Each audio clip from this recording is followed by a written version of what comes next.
Let's turn to Hans. Hans, I mean, it's kind of widely understood now that Ebola exposed a lot of weaknesses in public health systems in the affected countries. What are the lessons that WHO is drawing about how it can help governments develop their preparedness plans and invest in their public health systems? Well, thank you.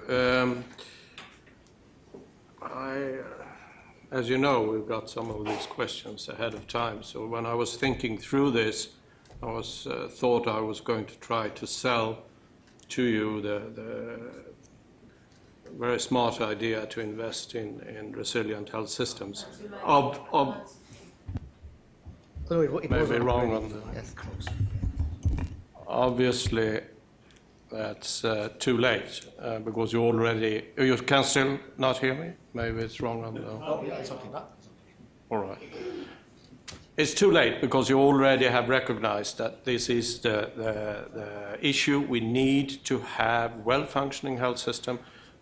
It's a cornerstone for a rapid and efficient response to health emergencies. So I won't go into that. And I mean, we discussed that yesterday.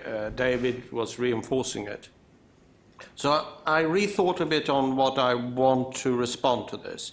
And it's a bit of the challenges, because it sounds like a bit like a magic bullet. Yes, if we just have well-functioning health systems, we have done the job. And it's not true. Absolutely not. There's a lot of challenges. The first one is we have always, and we will continue to have, the issue between public health and health care delivery systems, not understanding its complement each other. If you go to your own countries and so on, you will have those who are advocating, who are public health specialists, and you will have those who are clinicians and talking about healthcare delivery system, not understanding that this needs to go hand in hand. It sounds very simple, but I've worked in both areas. I know how it is. Before I joined WHO, I thought public health was not really of interest. Now it's the other way around. I can't understand why clinicians can't do it. We see that in countries when we're supporting it, that kind of two camps. And it is a big issue because a resilient health system needs to have both components. Before responding to what WHO can do in this, I think I want to reiterate what David said. And it is that we have to remember that the national health system is the responsibility of the government. There's nobody else who can come in and take on that responsibility. We can support governments, but we can't take that over. And when we are saying that, it's not just for the government to have a well-functioning health system. It is in a health emergency having the capacity to receive and to draw on external support and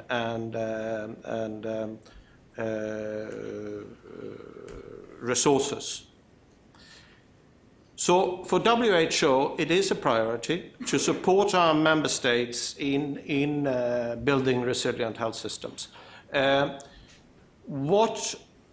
it's also reflected in now what is our new WHO reform on health, how to respond to health emergencies. There are 6 areas, and one of them that Director General Margaret Chan has identified is how we can support countries and step up on building resilient health systems. When we do that, we have to move away from another where we have a conflict, and it's the conflict between vertical program approach and the integrated healthcare systems. Where we have been most efficient in public health is actually when we have gone in with vertical health programs. EPI, immunization program, HIV, malaria, TB. I can mention a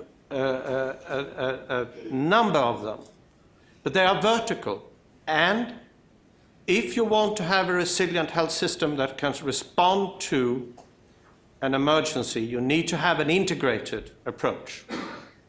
Otherwise, you won't have a sound and with a broad capacity to meet health challenges that are unknown and they're coming up. If you have your health cadres just focusing on immunization, they will not detect an outbreak of something because they will look at their immunization coverage.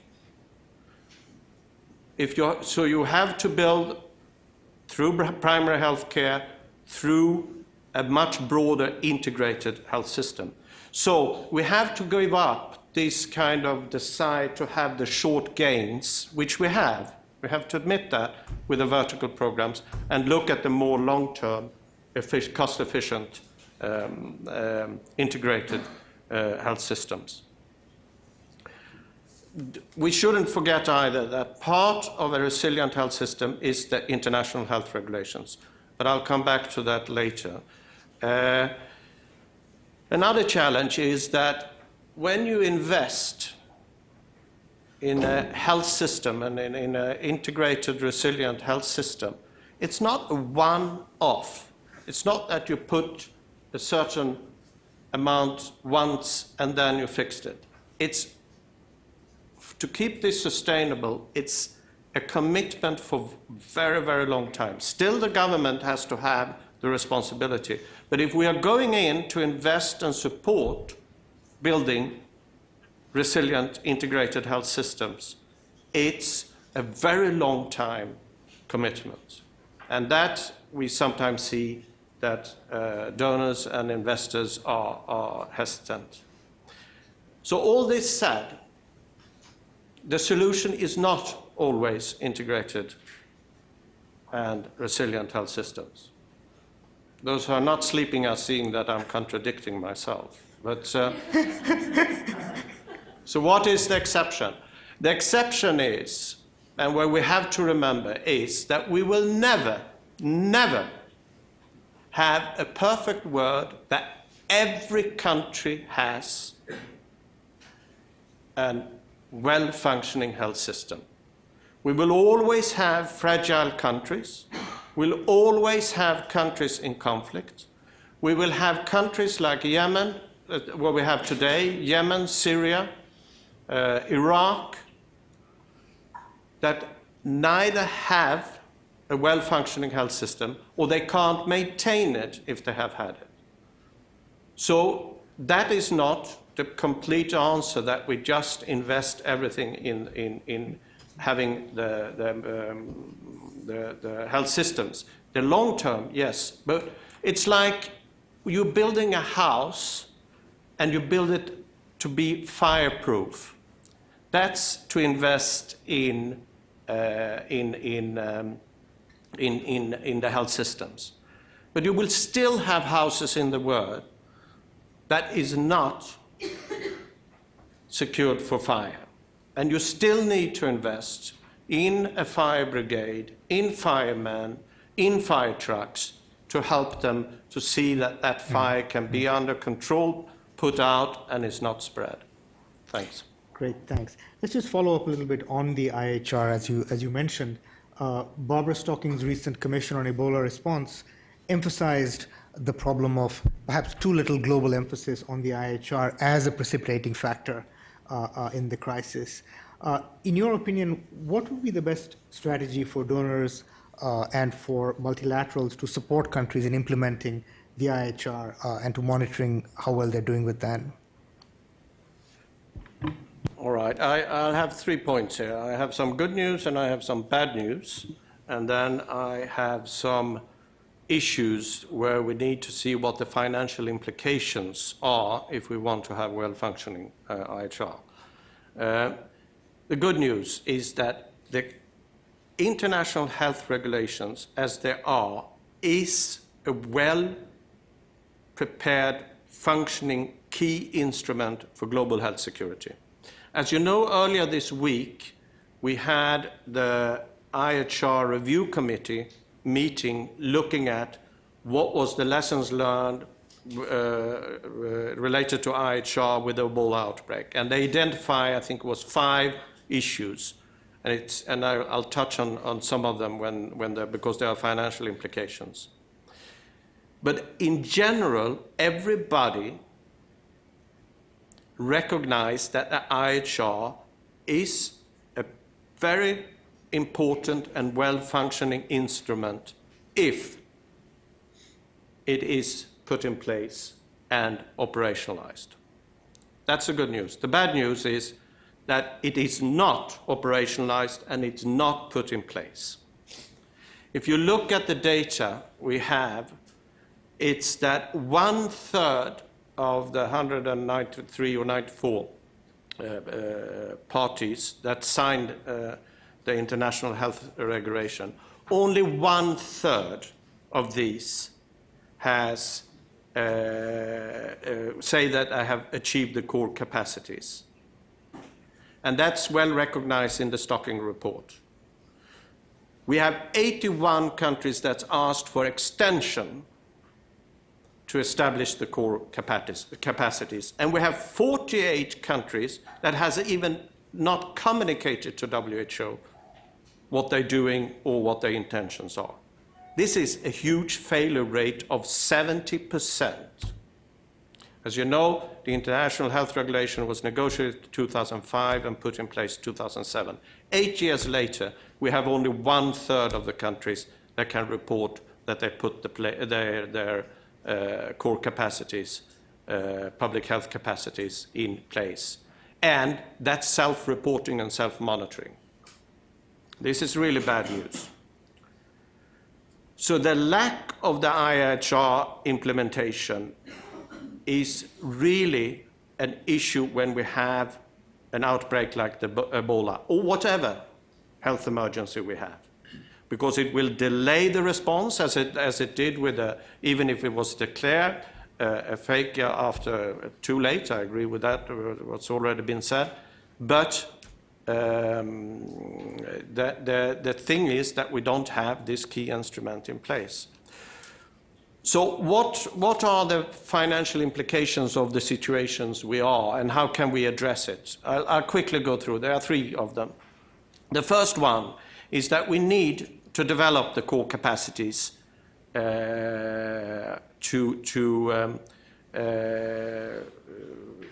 in all countries. And there are 2 categories of countries. One country is that has the resources, the financial resources and the technical capacity to establish these core capacities, but they're not doing it. This is a political issue. This needs to put pressure on these countries to see that they're actually doing it. The second one are that there is a huge number of countries that actually don't have the technical capacity or the financial capacity to put this in place, the core capacities. There we need to mobilize the international community to see this is a financial issue, it's an issue about development cooperation. We need to put in place a plan how we can support these countries technically and financially to put this in place. But there are 2 different categories. I think we need to remember that. So that's the... And on the financial implication is to put a plan in place to see how we can support countries. It will have a cost, and we need to do that costing. The second financial issue is that we need to put a better monitoring system in place. It's currently a self-assessed process. The countries themselves report if they fulfill or not. To be a bit provocative, it is a bit like having the fox watching the chicken pen. But don't quote me on that one, because then I'm in trouble. But because I trust the member states. But it is an issue. What we are planning to do from WHO, and we'll do it in collaboration with our partners, is to put another assessment and monitoring system in place where we have peer reviews, where we have independent evaluation, and where we look at the quality and the function of this in place. So that's an important thing, but we are moving in that direction. Finally, it's what was also reported in the Stocking report and has been discussed also at the IHR review committee, is that, and we touched on that in one of the sessions earlier today, it's the disincentives to report by countries if they have an event or an incident or a suspected outbreak, because they're being penalized. And I'll give you 3 examples to show how serious it is and what kind of financial implication it can have. And my question to you is, what can we do about it? Because it's not an easy issue. The first one was, look at the Ebola. 40 countries put in place travel and trade restrictions against the 3 affected countries, against what was recommended by WHO, against the international health regulations. 40 countries did that. That had huge implications actually for these 3 countries. And I know because it also affected my work, because we couldn't get health workers in, we couldn't get food in, we couldn't get any logistics in initially. We need to use the World Food Programme, aircrafts and so on. But it was a huge problem suddenly because countries were putting this restriction in place and could not and did not justify or could explain this to WHO, as they are supposed to do according to IHR. The second one, which I will give you where there can be huge implication. I worked in Bangladesh for WHO with the control of diarrheal diseases and cholera program in the 90s. And some of you might remember that there was a new strain of cholera that came up in early 90s. And by mistake I say, there was a junior officials in the Ministry of Health who reported this cholera new strain, the patient with the new strain, because he didn't realize it was cholera, because that's not how it was recorded. But we, of course, recognize it as cholera. So for the first time for 10 or 15 years, Bangladesh, who has cholera endemic, reported a cholera case, as they should have done, according to the previous international health regulations. What happened was that immediately countries, particularly the Gulf countries actually, stopped all import of seafood from Bangladesh. We're talking about hundreds of millions of dollars. The Ministry of Trade wanted to kill the Ministry of Health. They were so upset of that single case, because then they suddenly said, we have a case of cholera in Bangladesh, we can't accept any seafood products from Bangladesh, which was against the international health regulation. The funny thing was that they dumped all the food in the water in there. So the implication was huge. So talk about the disincentive. Then, finally, it is to go to China. I was the WHO representative during the melanin contamination of milk products. And I had a meeting with the Vice Minister Gao, and we had a discussion about, and it was not long time after SARS, and my advice to him was, be transparent, be open, because they were, the government was as upset as the rest of the world and as we were from WHO, because it was not the government, it was companies who had done this intentionally. So they were as upset, and I said, better to say that you're going to take action, what you want to do. So, and I must say, I appreciated what the government did. They were actually very, very transparent on the melanin contamination event. But what happened? Countries stopped their import of food products from China. No, both neighboring countries and countries that was very close. So being transparent here, following the IHR, because as you know, food safety is also part of the IHR, they were punished. And the stocking, and here is the only thing where I don't really agree with the stocking report. I said we should take a WTO, the World Trade Organization approach, to try to punish those who are putting non-appropriate restrictions against it. That's ridiculous. We will have 3 pandemics before they have come to an agreement on that one. So that won't work. So my question to you, how can we address that? Thank you.